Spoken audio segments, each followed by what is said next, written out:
Spencer stabbed us in the Bachus, has enjoyed relatively few opponents in his tenure. And if he doesn't have any primary opponents, he certainly doesn't have any real general election opposition. It's this sentiment that led to the formulation of another so-called super PAC. This is a new phraseology in the American lexicon now. We had the 527 groups of a number of years ago. Well, now we have what are called super PACs. These are independent entities that can collect money as guaranteed by the First Amendment of the Constitution and use that money to argue their case wherever they might be. Well, there's a super PAC called Campaign for Primary Accountability. It was started by Texas construction businessman and Republican donor Leo Lindbeck and a Wisconsin-based activist, Eric O'Keefe. And Eric joins us on the program now, and he'll correct me if I got any of that wrong, and he'll talk about their involvement or potential involvement in the 6th Congressional District race. Eric, good to talk with you. Good morning. Hello, Matt. Great to be on. Did I get most of that right, kind of the formulation and the ideas behind the super PAC?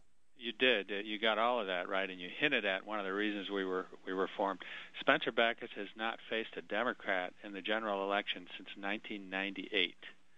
He usually has no primary challenger, so he got the sense that he owned the seat.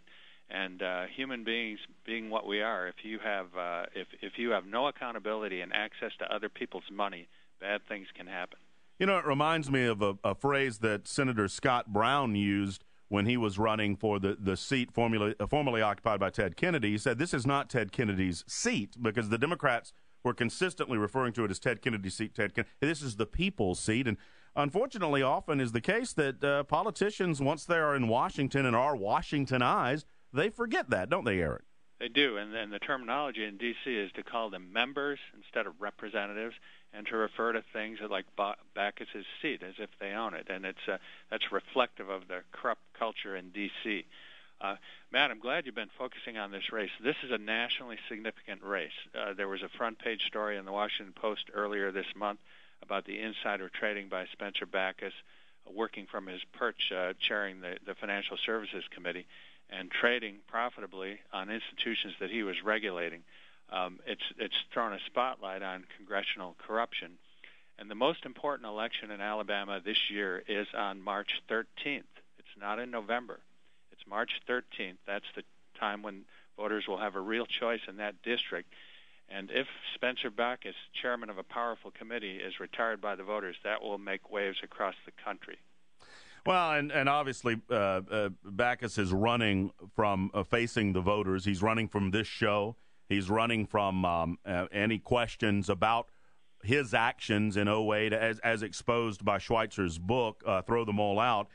He doesn't want to answer some of these questions. He wants to pour money into political advertising. I don't know if you've seen any of this, Eric. It's amusing for those of us who understand Spencer's record. He's throwing money at these ads that are, I'm against Barack Obama. I fought against Barack Obama at every turn. Nothing could be further from the truth. This guy has gone along to get along, and he's protected primarily big banking interest because they're his primary donors, correct?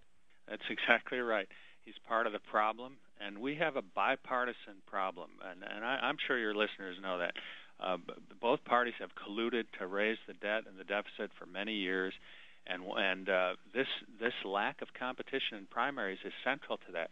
When we had that big spending Republican Congress under Denny Hastert, with a Republican in the White House, a Republican Senate, a Republican House, they had big deficits. They partied on, and they were never held accountable by conservative voters at home. And that's the diagnosis we made of that, is why we formed this new super PAC, where we only do primaries in one-party districts. Get these numbers. In the 4 elections from 00 to 08, 4 elections, about 1,600 times incumbents ran for renomination. 12 were not renominated. 12 out of 1,600 tries. 13 died in office in that time period. Those numbers are staggering, and it demonstrates the uphill battle that is before anyone that wants to challenge someone like Bachus in a primary. One of the reasons that you felt it incumbent to start this super PAC. Now, what about folks who would say, Eric, you're from Wisconsin, Lindbeck's from Texas. They have no skin in this 6th Congressional District game. Why are you coming in here and involving yourself? How would you answer that? Well, it's a federal race. Spencer Bachus voted to raise the debt ceiling by a total of $6.9 trillion over time. We're all on the hook for that. And the bailout, the $700 billion TARP bailout that he supported from his position of influence, we're all on the hook for that. So we have a national problem. Now, I won't be voting here, but I have contributed. And one of the reasons we were attracted here, by the way, those numbers I gave you just showed the past history. Times are changing. Our polling showed that the voters here are ready to look at retiring this veteran incumbent.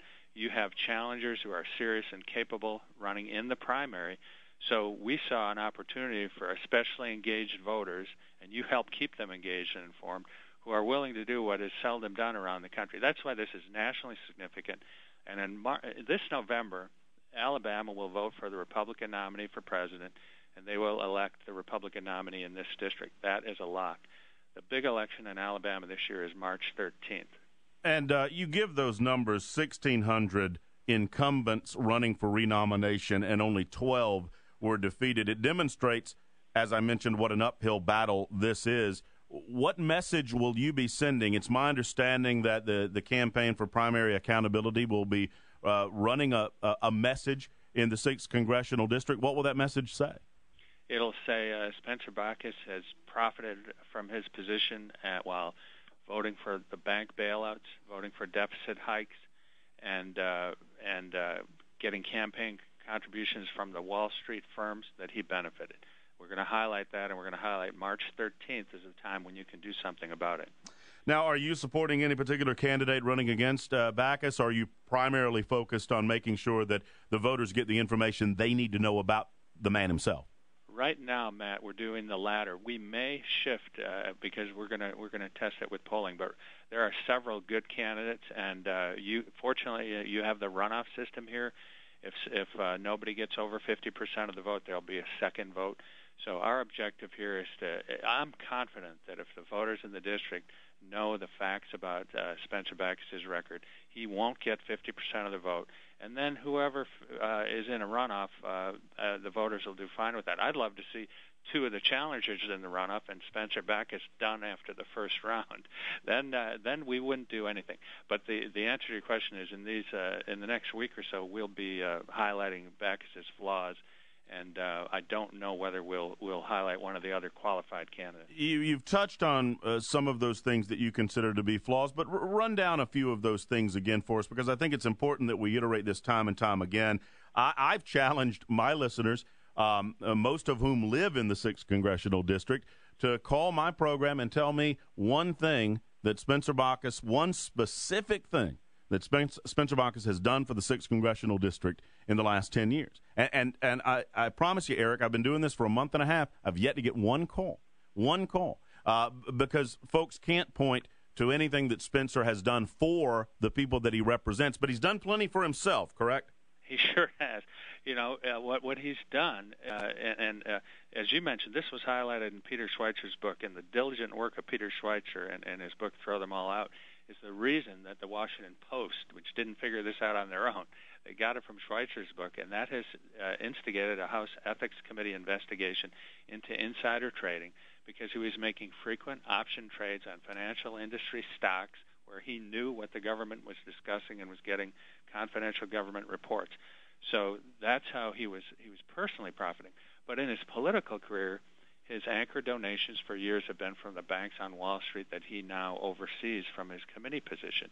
So, I'm from another state, but Wall Street is not only in another state; it's frequently colluding with the powerful guys in D.C. to hammer the taxpayers of the country and to put their mistakes off on us. It's a national scandal. The Wall Street-D.C. collusion is a national scandal. We're being made to pay for it. And Spencer Bachus is in the middle of pushing the bill onto us. Is it true that J.P. Morgan Chase is Spencer's biggest campaign contributor? Yes, and here I'll only put this qualifier on. Yes, that's what's in the papers and in the official record. Employees of J.P. Morgan Chase constitute together his biggest donors. And that represents a conflict of interest. And I'm sure in researching the 6th Congressional District, obviously, A lot of voters in the 6th District live in Jefferson County. Jefferson County is moving through a bankruptcy.